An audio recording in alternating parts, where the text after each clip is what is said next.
Angiphinze nginivuselena namhlanje kusenegameni lika Jesu. Namhlanje siyaqhubeka nesifundo sethu lesithi what the Bible say about health egameni lika Jesu. Namhlanje sitawubuka indlela lesiphila ngayo, sibuke nemikhuba lesiye siyende, sibuke ke netindlela nje tesitendako ukuze sikhone kuphila egameni lika Jesu. Sitibutekele ukuthi tonke leti tindlela lesitendako uyawuthini Jesu uma abuya akhanza siphila lempilo lesiyiphilako egameni lika Jesu. Nemagama la khulunywa nguPaula encwadini yabaseThesalonika bekuqala chapter number 5 verse number 23 la akhuluma khona athi may God sanctify you completely. Engathi uNkulunkulu abenganingcwelisa futhi aningcweliswe ngalokuphelele egameni lika Jesu. Ukhuluma ke lamagama lafika ngethusa lathi may your soul, spirit and body presented blameless at the coming of Christ.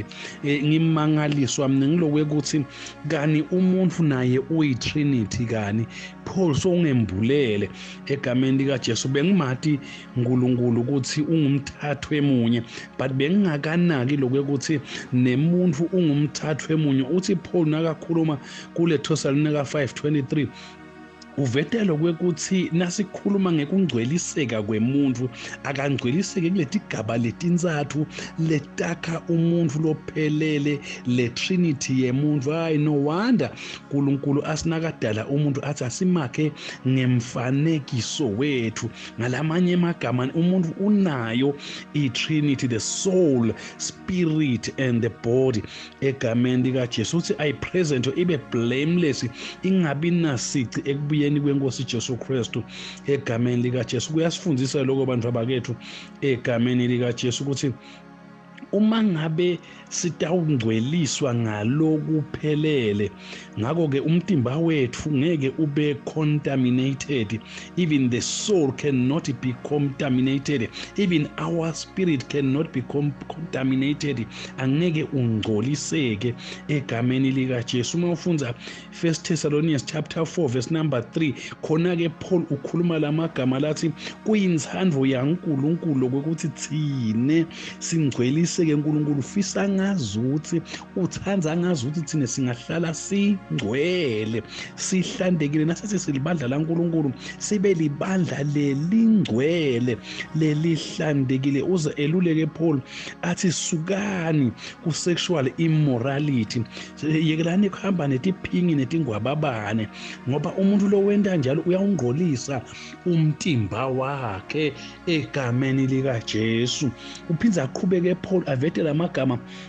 Now ufunza chapter 6 1 Corinthians chapter 6 usuka ku13 uya ku18. Mayibe ngifisa lo ukuthi ungathi ungalifunza wena ngoba wena unesikhathi awugijinyiswa isikhathi egameni lika Jesu Kristu.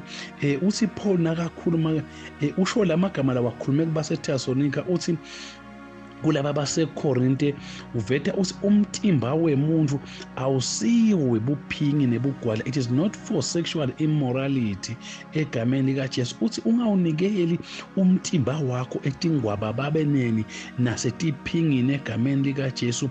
Uthi phela umtimba wakho utitho taKristu, umtimba wakho ngewenkosi yethu lenjesu Kristu egameni lika Jesu. Ngakho ke na uniketa umtimba wakho uniketa tingwaba bani nine nobabili wena nalengwababane nibe senibanyamanye, noma mduna noma msikati wanika nje umuntu umtimba wakho nibe senibanyamanye nalo muntu seningcolisekile nobabili egameni lika Jesu. Anisamfanele ke Kristu ekubuyeni kwakhe nine ningeke nisalunga ngoba seningcolile. Sexual immorality uNkulunkulu uphambene nayo kakhulu. Nasikhuluma ngehealth, sikhuluma ngehealth totally, sikhuluma ngekuthi hlala uhlandekile kuwo on3 le Trinity yakho. Umtimba wakho awube ngongcwele egameni likaJesu bese the soul esikhuluma ukuthi isoul sithi ngeSiswati ngesingisi it is the mental being lengqondo yakho lendlela ocabanga lendlela wenda ngayo uthini nayo ayibe ngilehlobile ungahamba ubukela abo pornography ngambe ubuka into ongakafanele ukuthi utibukele ayibe ngilehlobile kwayona bese ke kuba ke manje ngile spirit sakho le spirit sakho kulomuntu wakho walengekhathi lothi njalo na ulalela music longana eredweni uve lothi yathi kumnanzi kenya na usenkonzweni uve lothi yathi enkonzweni ngondlekile ke namhlanje ngibe kusuke kujabuleke le spirit lengekhathi egameni lika Jesu uthi ke le trinity yakho uNkulunkulu ufuna ekubuyeni kwakhe ikhanzakale kokum3 lokuhlobile